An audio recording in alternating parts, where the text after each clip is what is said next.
music again, man. Don't you remember how much you missed that? That's what I was thinking. I really missed that. And to me, it's just a reminder of what restaurants mean. I mean, it's a great place for good food and companionship, and it also brings our towns to life.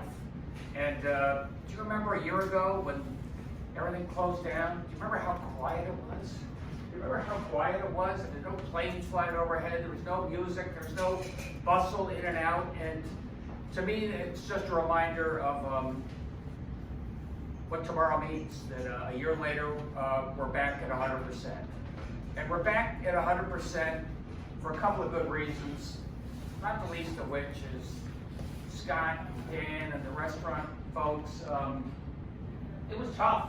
You know, you're right. We went back and forth. We went back and forth a lot in terms of what we had to do.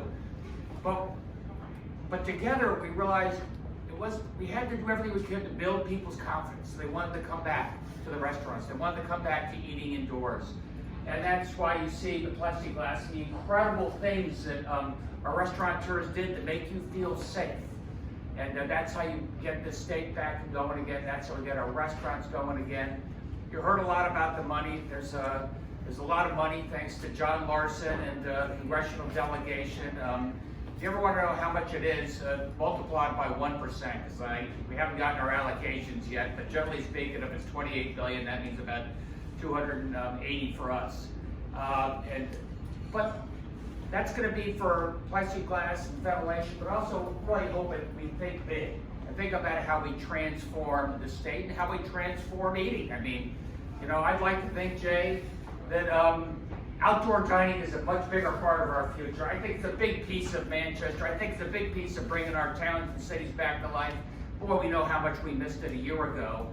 And we got to think about how we build on that and grow on that. We're providing, with this federal money, free Wi-Fi in downtown areas. So think about what that does to bring our towns and cities back to life, so that you know, everybody realizes what makes Connecticut such an incredibly special place. So, you know, tomorrow's a big day. I think we've earned it as a state. I know the restaurants have earned it, and I urge each and every one of you, be cautious. We're still wearing the mask. We still have the plexiglass. We still have distancing. But come back and support your local restaurants. They were there supporting you a year ago in terms of pickup, delivering the shut-ins, making sure that folks who couldn't get food had access. And here's our chance to say thanks for everything you've done, what that means to our cities and towns in the state of Connecticut.